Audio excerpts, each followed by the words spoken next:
Hey, what's going on? And welcome back to the Step It Up Entrepreneur Podcast. Your host Tomas Keenan coming at you guys today from the office. And we had a glitch or a little F up here at the office a little while ago. I was telling Eric about that. I had some dude sitting in my seat who wasn't supposed to be here, but that's a story for a different day.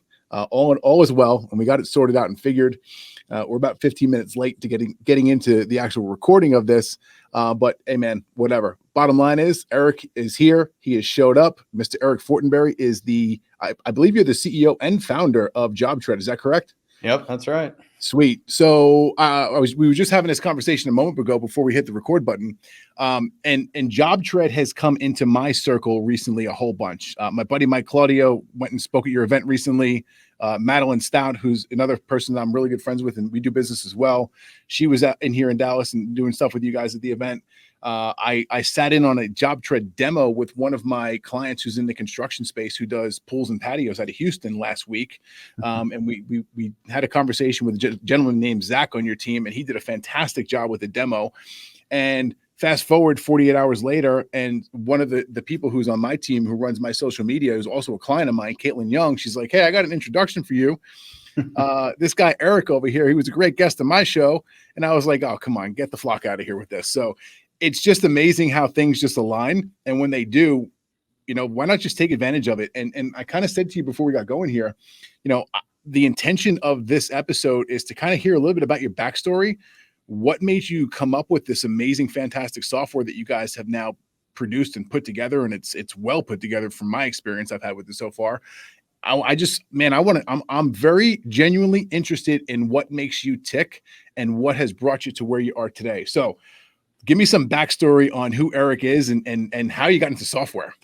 Yeah. So, born and raised here in Dallas, Texas. Actually, I heard you're in Dallas too, right? Yes, sir. I'm in North Dallas, originally born and raised Long Island, New York. So I'm a transplant. I've been here. September is going to be 4 years. Okay. Well, hey, next time maybe we just show up at the same recording studio and make it even easier for us. Yeah, we can do that. Yeah. So I, born and raised here, did my undergrad at University of Texas at Austin. Hook 'em horns. Anyone out there?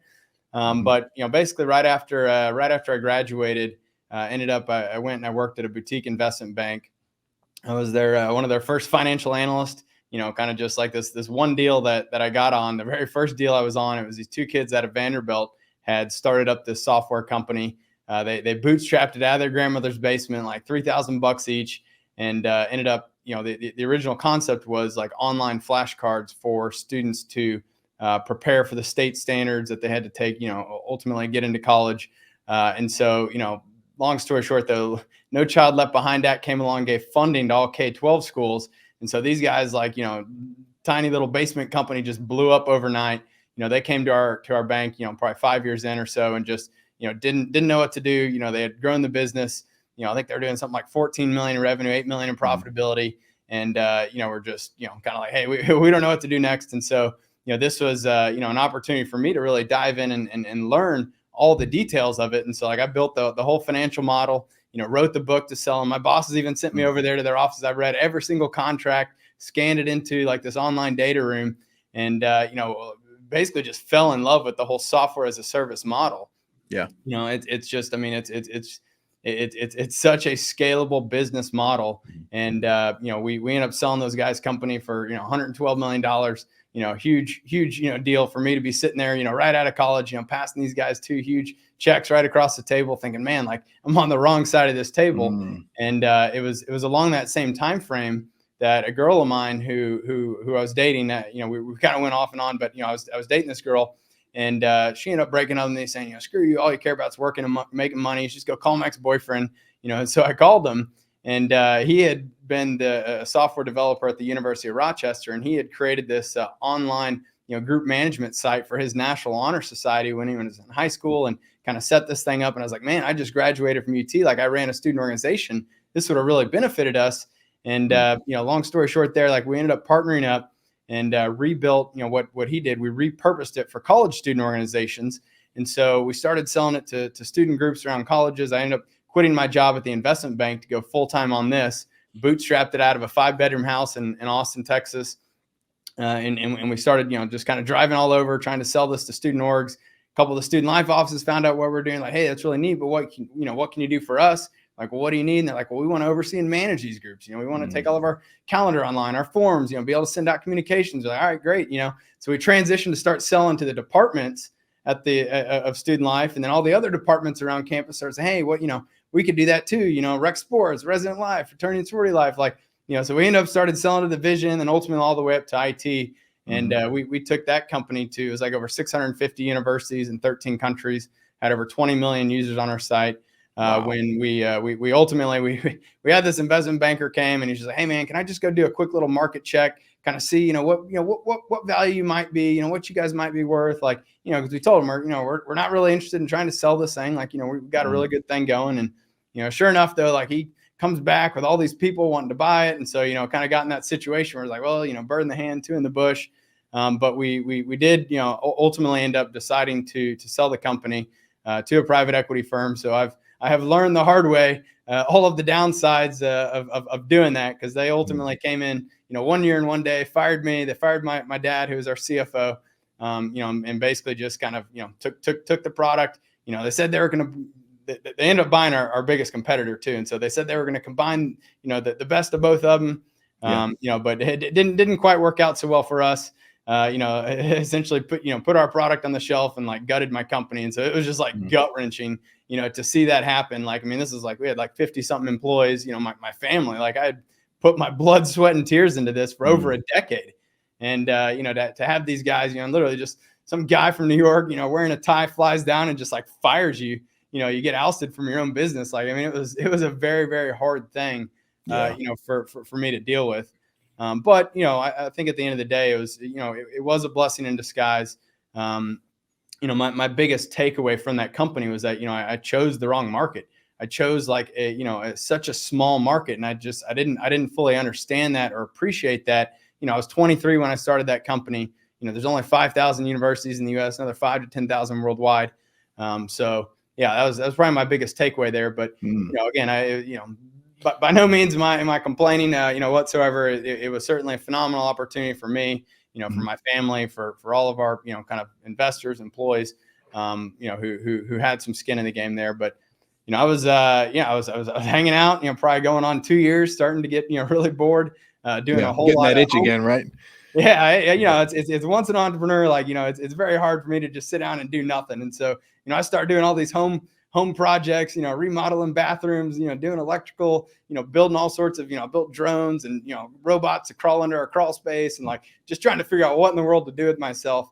And, ultimately ended up started like hanging out. I was actually drinking with my landscaper in the front yard, learning about her business and how she, was running it. And, my wife's like, hey, why don't you go and see if you can help her? Like, no more playing with the electrical box and everything. I was like, all right. So I started hanging out with her, going over to her office. And I learned that, like, just because she was really great at, design and all the outdoor living work that like she could help bring to people's lives, and just how she was like, just awesome at that. Like, it wasn't enough for her to build a successful business. And, when I started going into her office, like I started realizing, wow, like, all of these paper processes, and just like, I mean, it was just like total chaos. Like I thought she wasn't invoicing me because, I didn't have, or I was helping her out, and like she appreciated it, like she wasn't invoicing me because she was totally unorganized, had no idea who was being invoiced. And so I helped her to implement some software, and I'm sure a lot of your audience, has either used it or know of this software. Won't name names now, but sure. I saw firsthand the impact that, implementing systems and processes could make on her business, and we were able to get her organized, kind of get everything tracked in one place. It was a huge transition, but I had some real frustrations with this software. Ultimately ended up, getting on the phone with the, VP of customer success, got, even all the way up to the CEO, just saying, hey, look, I'm, call me a consultant. I'm just here helping this one business implement this software. But like, we kept making a few changes, and it was just like wiping out all of our data, and, super frustrated by that. And they basically just told me to deal with it. Damn. And so, and opportunity knocks for you, sir. That's what I'm saying. That was the first thing. And then like, ultimately a couple months after that, I had a buddy of mine who was running a construction company, said, hey man, like I'm struggling to scale the business. I mean, they had been doing it for about 4 or 5 years, had like 10 employees, they're 5 million in revenue, but just like they couldn't break through, they were just really struggling to scale. He's like, hey, can you come over and help me figure out, how to build a better business, and what do I need to do to, get this thing, kind of continue to grow. Mhm. So I went over there, it's like deja vu all over again. Like I see the chaos, the papers, the binders, like literally timesheets are walking in the door every single day. People turning in their hours, and then it, got put into some folder and then put into the wall, waiting for the project manager to come in whenever they would be there next. Who knew? And they would, have to manually approve it. And then it, someone typed it into this spreadsheet and then got typed over here and then ultimately entered into QuickBooks. And like, I saw the chaos and the lack of organizations and systems and processes. And so, I was just like, guys, look, you need some software, and they're like, well, can't you help us find some? I was like, all right, I didn't want to go back to the one that we previously used. So, went, just studied everything out there, made this huge spreadsheet, all the pros, the cons, the features, like what I thought I was going to, take to implement, the price. But like, at the end of the day, like I struggled to make a recommendation form, because it was just like, what I felt like was a very antiquated software. Like it was either, super clunky, hard to use, like gonna, take a lot to implement, or it was super expensive.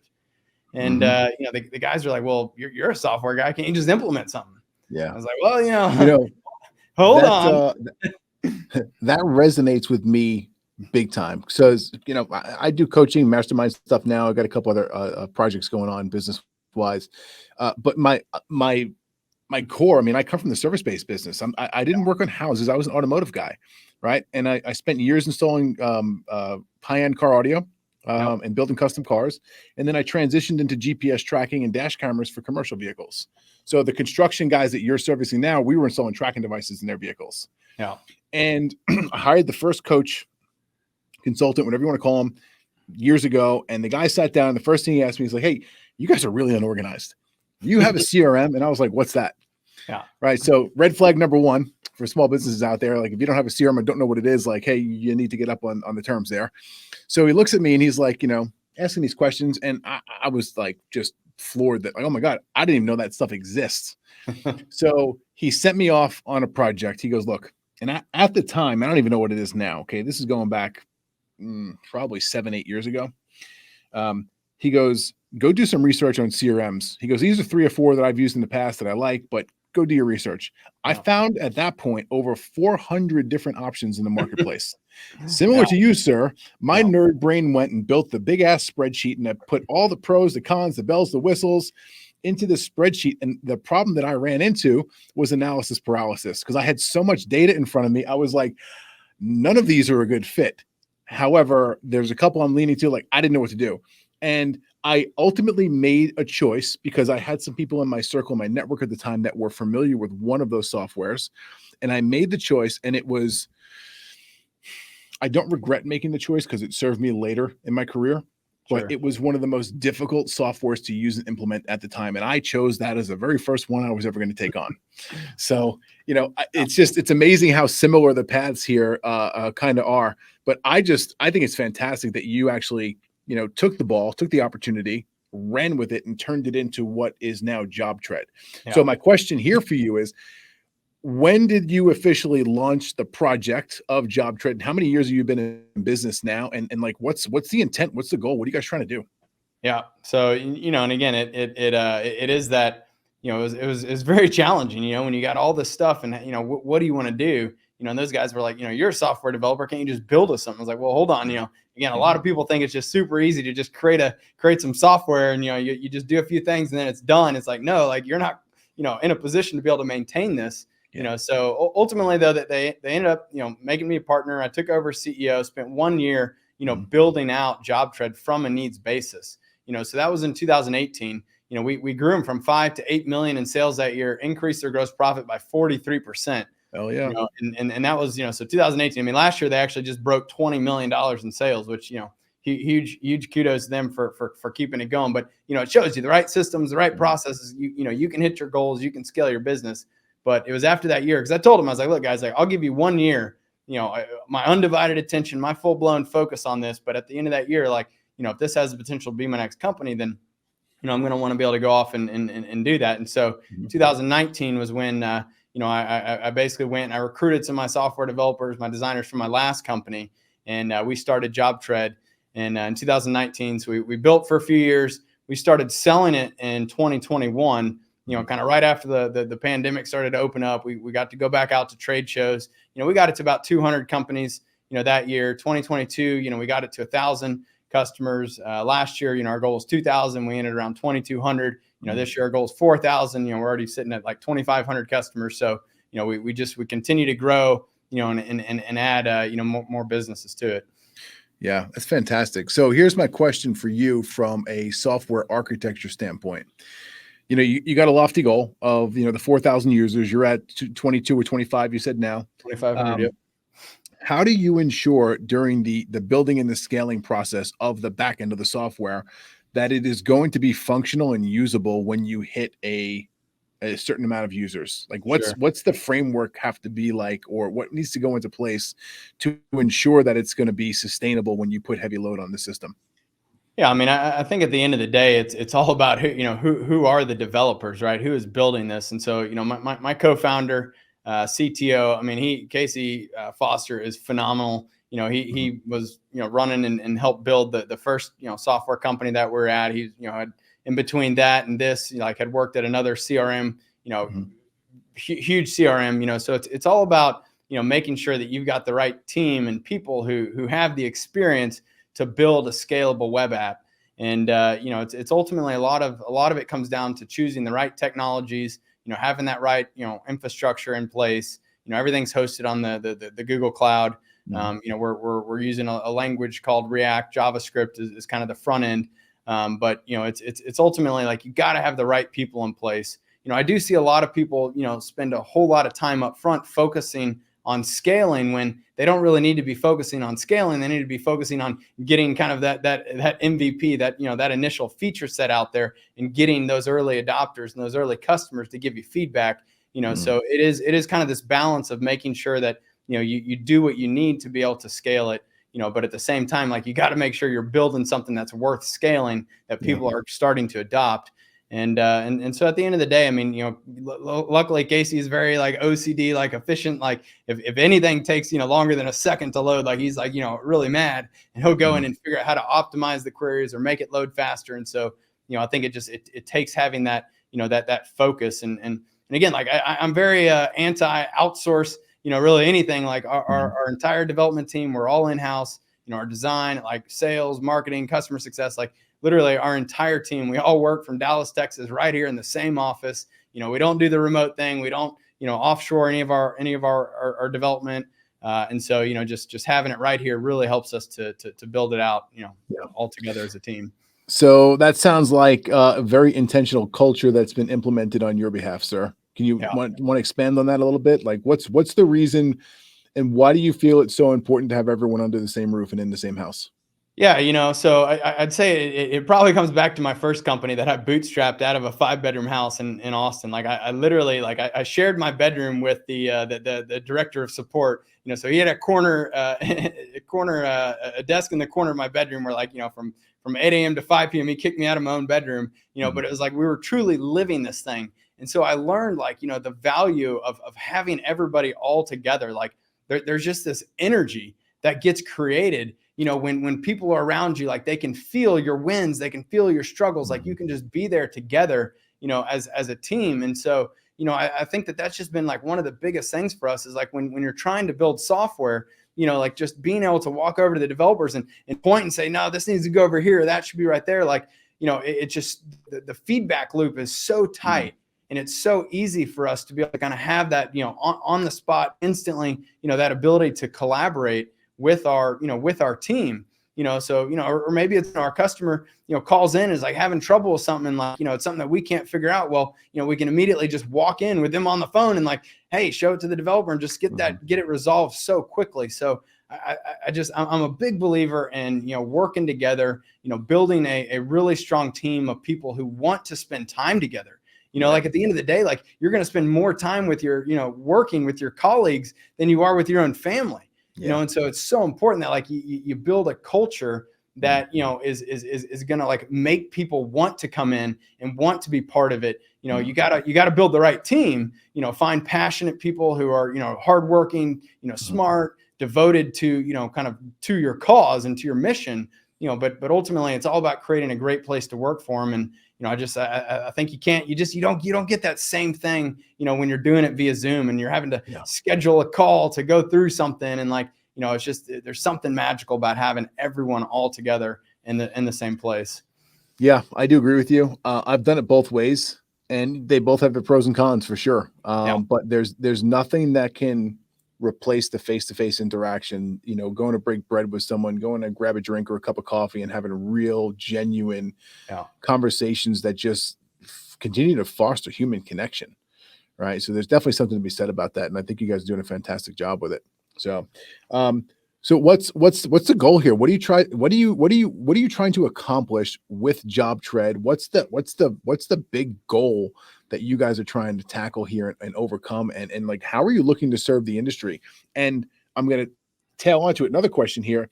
I know you guys are mostly focused on the construction space, but when I got into that software, I was like, wow, I can see this being very functional in several other service-based industries, not just construction per se. So is there a growth plan to start pushing the product out, or a marketing plan to push the product out to other industries besides people who are swinging hammers and building decks?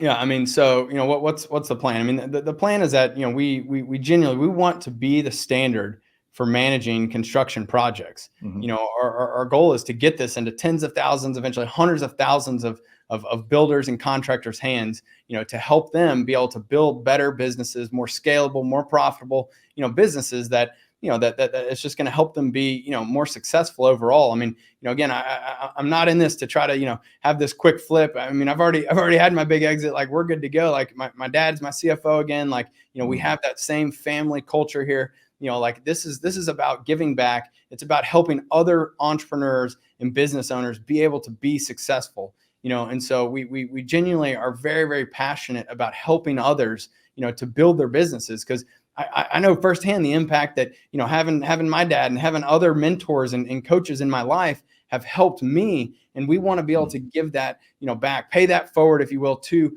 all these other, contractors and business owners that are working with us. And so at the end of the day, like that's the goal is to not only, be a software company and provide great software that will help them, but also we're a services company. We're here to help them, whether it be, getting implemented with JobTread, helping them kind of strategize on how to build out their team, or how to, what they need to do from a marketing standpoint. Like, we're not necessarily trying to kind of do all of these things for them. And we have a marketplace where we can, bring in other partners of ours to help them with, their marketing or their bookkeeping or their coaching or whatever it may be, but at the end of the day, like, we want to help companies to be more successful. And, that's ultimately our root, passion here is helping others. Other services areas. I mean, look, at the end of the day, like, we very intentionally have built JobTread, to work for any sized, jobs-based business. So if you're running jobs, whether it's, you got a one line item budget, or you're building buildings and have thousands of line items in your budget, like, we have very intentionally made this as flexible as we can to meet the needs of various types of companies. So, I mean, we have everyone from home builders to remodelers to pool builders, deck builders, electricians, plumbers, individual trades, like, you name it. Like, whether, again, if you're custom bidding out jobs, if you're running jobs, is why we have built this, is to help you to be able to manage all of that. Every job has, the estimating and all of the financial management is really kind of where we started too, doing the job costing, making sure you're invoicing, getting paid, collecting all of that, like, understanding your performance, is so important regardless what type of work you're doing. So I do see us staying within kind of the realm of construction, but I understand there's a lot of, kind of the services side. We do get a lot of requests for, and I think that there are some things that we're going to continue to add to it to improve, that so that we can meet the needs. Because, I mean, if you think about, like, pool builders, right? Like, there's a lot of pool builders who will build the pool, but then they also do the service after the fact. You got, outdoor living where, we're doing the, the hardscape, we're installing, the decks, the pergolas, we're doing the landscape, but then we have that ongoing, service maintenance that needs to happen along. And so we do see a lot of overlap between the construction and the service side. And we're continuing to add features to make sure that we can address all of that. Yeah, it's pretty cool. So what's the best way you guys are getting feedback loops from your clients, and just saying, hey, like, the software is great. However, it's missing these little bits and pieces over here. And if it had this, it would make this better for us. How is that information and data coming back to you and your team? Yeah. So, and we are very like, we're very big on soliciting that feedback. I mean, we love hearing, hey, 5-star review, job tread's awesome. But like at the end of the day, like that doesn't like actually help us that much. What helps us is when our clients give us feedback about how we can improve the software. And so, we've got a lot of different avenues. Like every single customer that signs up for JobTread, they immediately get assigned a dedicated customer success manager. So they've got somebody's phone number, their email, like they can schedule, Zoom calls with them. They can hop on their group office hours. We have, a dedicated person to work with them. We also have a lot of kind of daily trainings and in ways that they can get involved there. But, I'd say one of the best ways, is just our Facebook group. Like we created JobTread Pros is this Facebook group where, we've got, a couple thousand people are in there now. And that's been such a tremendous way for me and my team to be able to see everything and keep a great pulse on, what the customers are saying, what they're asking for, because this is like an awesome way for them to be able to, collaborate with our team, but also with the other JobTread users in this much bigger community that we're trying to create. And so people are throwing out, questions, ideas, challenges, like, whatever it may be. And a lot of times, I mean, it might not even be JobTread related at all. It's just more general business, but that's such a great way where I know that like, if I go and answer that question, for that one person, I'm really answering it for everybody who may later search and find it or who's kind of following along. And so, we're super active and involved in that group. We also just came off in January, just did our second JobTread Connect is what we call it. It's an annual user conference where, we had actually 500 people come out in attendance this year from all over the country, and actually a couple countries too, where we have a 3-day event. We're going through kind of workshops, trainings, we got roundtables, networking. My entire team spends those 3 days out there, meeting and networking and listening, to everybody and trying to, gather as much insight as we possibly can to bring it back to continue improving the product, and I'd say probably the last thing that we've done that has been really, helpful too is in our help desk, which is built in directly to the app, we have a feature request board. And so this is where, people can actually go in and they can submit a feature request, or they can search and see what other people, if they have already asked for that same thing, they can go in there, they can upvote it, kind of share, hey, this is how it would benefit me, or this is why I think this is a great idea. Like, early on, like I was having to try to take all of that in and go create, add this to this, this feature request list. And it became kind of unmanageable, when you get thousands of people making requests all the time, so we've added that feature, and that's directly tied into our software development, like roadmap tools. It's called GitHub, where we can directly see the number of votes on every single, feature request. And so that helps us to prioritize, what we ought to go focus on. I think too, like our pricing model, which is, it's $199 per month plus $20 per user. So a solo owner operator is not paying the same thing as a 20 person or 50 or 100 person company. A lot of software kind of do it in tiers where, at the lowest level, you get these many features, and then you get more features, and then you get all these other features. Like the problem with that model is that it sort of pits your development against, well, do we go do what's going to benefit the majority of the people, or we go do what's going to make us the most money? Our approach is everybody's going to get all the features, because ultimately, like, we want you to use the things that we're building to help you build a better business. And so by prioritizing all of those feature requests, we can make sure that we're focusing on the things that are going to make the biggest impact to the most number of people. Yeah, I love it, man. I really do. So here's a question I got from a nerdy operational standpoint, right? It's like, all right, you guys are a software company, and you've built from the ground up a software company that literally a service-based business can technically take that one singular tool of JobTread and run their entire business through it. Okay, that's what I've seen from my perspective, right? However, what are the tools, if you're willing to share, that you guys have in your software stack that enables you to effectively run a software company? Yeah, I mean, I think at the end of the day, every company is going to need some accounting tools, so QuickBooks, we use QuickBooks, QuickBooks Online here to manage all of our accounting, our bookkeeping, and in the same deal. I mean, we do provide a lot of kind of financial, type software. You're tracking your estimates, your invoices, your bill pay, but like we integrate with QuickBooks to make sure that that's like as seamless of an experience. But, I think first and foremost, I highly recommend every company make sure that you've got, some sort of accounting software in there. Just, again, also payroll software, managing your taxes, all of that. That's super important. We use a lot of tools, from like a software development standpoint, kind of all the, it's called GitHub. It's probably another one of the big features that we use to manage everything.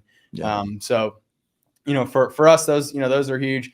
We do have, so we use Salesforce internally as our, as our kind of platform, if you will. I ended up towards the end of my first software company, I went and got a master's degree in software engineering from the University of Texas at Dallas. And I got to bring all my own projects. And so we were using Salesforce at my first company. And so I learned that I could actually do Salesforce development and could really customize it. And so I started taking all those projects into my master's program, built out, a whole bunch of Salesforce, kind of tools for us. I actually ended up submitting, one of them to speak at Dreamforce, got selected. I got to do a development keynote in front of thousands of Salesforce developers, met Mark Benioff, like super cool, really, really awesome experience. He's like really tall though. So we do, we use Salesforce like to literally run everything from like a sales and CRM standpoint, to managing all of our customers, customer relationship management, all of that, marketing's integrated with there, even our like cases, the support. I've got dashboards all over our office up on the walls that I've custom built out using that. So like everything aside from our product, our product is its own kind of separate, kind of fully, kind of built on our own. We definitely are using Salesforce to run the company. Yeah, that's awesome. I've got good and bad experience with Salesforce. So in the GPS tracking space, we were installers, right? We put the hardware into the vehicle, and the hardware transmitted data to the software, so the software could give the business owner the actionable data they needed to make the proper decisions. Okay. Yeah. So most of the companies that we subcontracted for, they were big companies: Verizon's, AT&T's, Teletrack, Navman, Nextrack, companies that were. Some people may not have heard of them, but trust me, they were owned by some other very large companies. For instance, Nextrack is owned by Michelin Tire, right? So a lot of these companies were running Salesforce for all of the same purposes you are. Because, essentially a GPS tracking company, I hate to break it to anyone who's listening, it doesn't realize this, all they are is a software company, right? So they would fire up a portal for us. And depending upon who built that Salesforce for that particular company, it was either a great experience or it was the clunkiest piece of shit I've ever experienced in my entire life. And it's funny, we had been working with 2 or 3 companies where we had a Salesforce portal, and man, it was terrible. It was double and triple data entry. Things were just clunky, not working great. And then we find out one of our newer companies that we subcontracted for was switching over to Salesforce. And first we were like, oh my God, not another one. And they rolled it out. They gave us a training on how they wanted us to use the system. And at the end of it, I was just blown away. Like, oh my God, I can't believe that this is Salesforce, because it doesn't look anything like the other ones. Yeah. It functions seamlessly and smoothly, and it just worked well. So it's just amazing what you can really do with software and how important the actual architecture is when it comes to building it. Yeah, I think that's exactly right. Just like anything, it's all about, how much time, you put into setting it up and really, building out the processes. And so, for us, again, I'm not just an admin, but I'm also a developer. So like that, gives us a huge leg up to be able to implement and really maximize the platform. Much less, this is my second company that I'm running on it. So I got to copy paste a lot of my code, and it was like, we've already done this once before, but it's all about like taking the time, devoting the time to learning the software that you want to implement, making sure that you're implementing it the right way, leveraging the resources that the company, provides, from, help desk and training videos to the support team to, your implementation partners, and then taking the time to train your employees and train your team members on how to use it and how you expect them, to benefit from it. And so, I think all of those things are so important. And it goes to show, just like from your experience, I mean, you can see one company that just has it, terribly implemented. You see another company that has it beautifully implemented. At the end of the day, a lot of times it comes down to, how much time and effort did they put into setting it up and really making sure that they've devoted the resources to getting it going right. And then, again, you got to get your team to adopt it. If no one's adopting it, no one's using it, then, again, this is all for nothing, so for us, we have a lot of, kind of playbooks written out, your standard operating procedures on how to handle each of these, different scenarios, whether it's, a new lead or, a new customer signing up or, whatever it may be, having that documented and making sure that you train all your employees is, it's critical. Yeah, for sure. So here's a question I've got from you from a CEO perspective, or we'll just call it an executive perspective, right? This is not your first time with a software company, and I'm sure that your experience in the previous role that you mentioned in the financial institute has helped you with a lot of this. But what is important to you as the CEO and co-founder of a software company from a KPI perspective? Like, can you give me the top 3 KPIs that you're looking at on a daily or weekly basis to ensure that your business is on track or doing what it's supposed to? Yeah, I mean, it's new customers. How many customers we have signing up every single day. It's how many customers are we losing? What's our retention rate? And then just, I would say, overall kind of productivity of the team. Again, we've got all these dashboards built out, that kind of focus on, so I've got a sales dashboard, I've got a customer success dashboard, I've got a marketing dashboard, I got a support dashboard, I got a development dashboard, so like each department or kind of each core function of your business, it's very important that you identify what are the top, 2 or 3 things that you're focused on to make sure that you're hitting those goals. And so, again, it kind of depending on which area of the business you're looking at, like you got to kind of identify those things and align, your goals with your KPIs so that you can track them. I mean, I tell people all the time, like, if you're not doing an annual budget for your company, you need to, going into the next year, every year, you need to set out, like, what are your goals? Like, how many customers are we going to get? How many customers are we going to lose? Like, what's, kind of, what are all the things that we need to do to achieve that? So maybe like, okay, well, let's, if we know we want to get X customers, well, how many leads do we need to get in first? And what's our conversion rate? And so, kind of tracking each of those core things, is very important. But, again, with our customers, like, we look at, number of trainings that they've attended, how many, calls have we had? How many conversations have we had? What does their adoption look like? Have they created jobs? Do they have customers and vendors in there? Like, we're taking data from all over and compiling it into kind of those key core, KPIs for every single department. And that's what helps us kind of manage it, because, as an entrepreneur, right, like, you're wearing all the hats, it's very hard to kind of identify just, the 3 things. Cause I think you really got to break it a little bit farther down into those core functions. And then each core function or each, department or team, they have their top, 2 or 3 things. Yeah. I love it, man. Look, dude, this has been awesome. I'm getting some fantastic information from you. Some of it I've heard before and I kind of assumed, but the intent is to ask you some questions that provide value to those who are listening. Because there's a lot of people who follow this podcast and have for years, who are in that startup or that beginning entrepreneurial phase that, and this is information that's going to help them. And it may not be today, but it may be a year from now where it really comes into play. With that being said, I would like to ask you one final question here before we wrap up. And if you had to give one piece of solid advice to someone who wants to start a business today, what would it be? It's a great question. I would say at the end of the day, you got to build a great team around you. I've seen a lot of people who, want to just kind of be, solo owner operator. And I mean, yeah, that can work early on. My advice would be, find a partner, who can go on this journey with you. There's really, kind of when I break it down, there's 2 sides of the house. One side of the house is sales, and the other side of the house is everything else, from the business operations to delivering the product or service or whatever, your business is focused on. Somebody needs to be focused 100% on sales, sales, marketing, driving leads, beating the heart.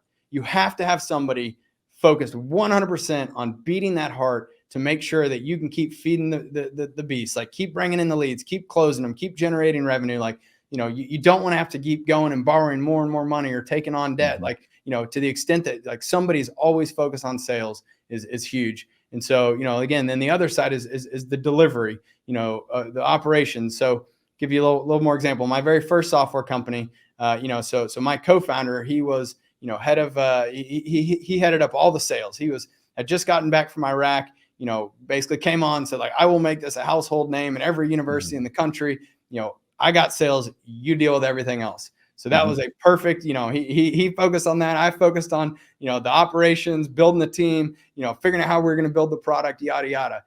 In this company, I didn't have that head of sales. So I basically said, all right, I'm going to take on, the sales, and I will go focus on that. And I found a co-founder who was going to do all the product, and kind of, delivering the software for us. And so again, we were able to kind of divide and conquer early on. But I think at the end of the day, like, it's so important that you build a great team.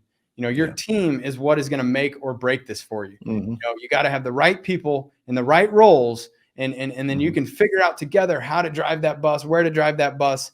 It's just so important though that, like, you do whatever you got to do, to get the right team built, because that's going to just make it or break it for you. Yeah, for sure.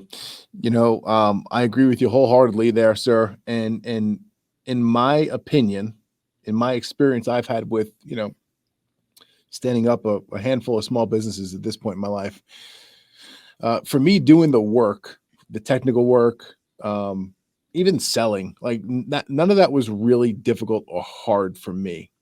Yeah. I don't want to say it came naturally, because I had to work at it for sure. But the thing that challenged me the most was hiring and building the team. And I was that guy for so many years. Like, nope, no one can do it as good as me. Get the F out of my way and just let me do it, because it's going to take me longer to explain it to you than to just go do it myself. Yep. I gave all those excuses. And, now in the role that I sit in, from a coaching mastermind standpoint, like, because I've had those experiences, both good, bad, and indifferent, it really allows me to clearly spot it in others and call them on their bullshit when needed. Right. And I think that's important too. You mentioned it before that, you've worked with coaches across your career.